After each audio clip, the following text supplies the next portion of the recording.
दीदी कोई काम हो तो बताना। एक दुबली पतली साधारण सी महिला सामने खड़ी थी। उसके चेहरे पर मुस्कान थी, उदासी का कोई नामो निशान तक ना था। अरे कहाँ थी संजना, कब से तुम्हें ही तो ढूंढ रही थी।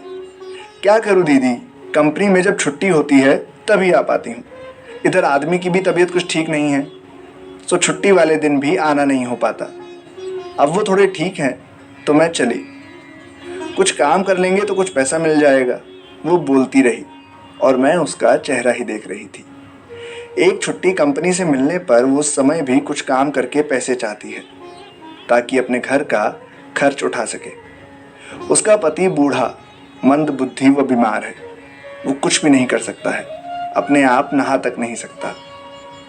एक दिन बातों ही बातों में संजना ही बताने लगी, दीदी मैं उसे सुबह सुबह नहलाकर कपड़े बदल देती हूँ, छुट्टी वाले दिन ठीक से नहलाती हूँ, सिर विर धोकर, फिर घर का काम करके उसे खाना वाना खिलाकर आ जाती हूँ। 2 पैसा मिल ही जाता है। अच्छा संजना ये बताओ कि तुम्हारे पति की उम्र कितनी होगी? यही कोई 80-85 साल का है।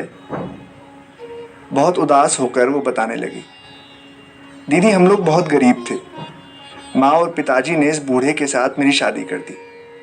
मैं भी निभा ले गई, दूसरा होता तो भाग जाता। हाँ वैसे ये भी है, सब लोग तो नहीं निभा सकते। मैंने उसका समर्थन किया।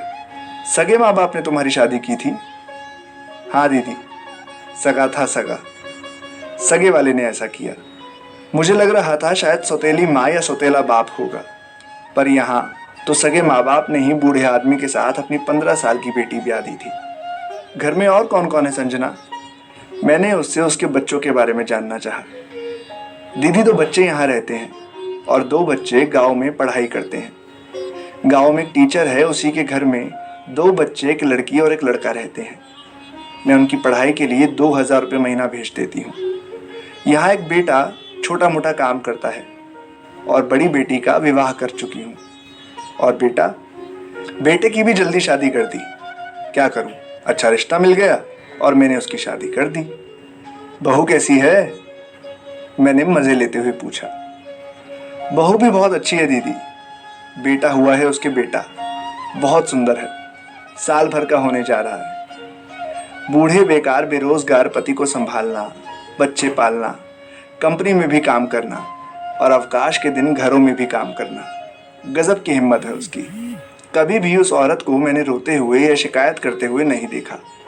आज छोटी छोटी बात पर डाइवोर्स तक पहुंचने वाली महिलाओं के बीच ही संजना भी है। वो सारे दुखों को न जाने कहां फेंक कर बस मुस्कुरा देती है, मानो विधाता से कह रही हो कि आओ तुम मेरी परीक्षा लो और मैं तुम्हारी, देखिए कौन जीतता है। संजना अपने पति के बारे में बताते बताते रो भी देती है। दीदी मैं अपने बारे में क्या कहूँ, किससे कहूँ? लोग सुनते कम और हंसी ज्यादा उड़ाते हैं। ये भी सही है संजना, मैंने उसका समर्थन किया।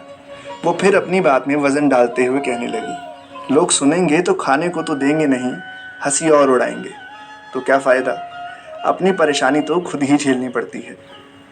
मुझे संजना अपने से भी बुद्धिमान दिखाई देने लगी थी। हम लोग जरा जरा सी बात पर हारने लगते हैं, अपने संयम खो देते हैं, लेकिन संजना का धैर्य, सहनशीलता, नम्रता व उदारता सब कुछ सराहनीय था।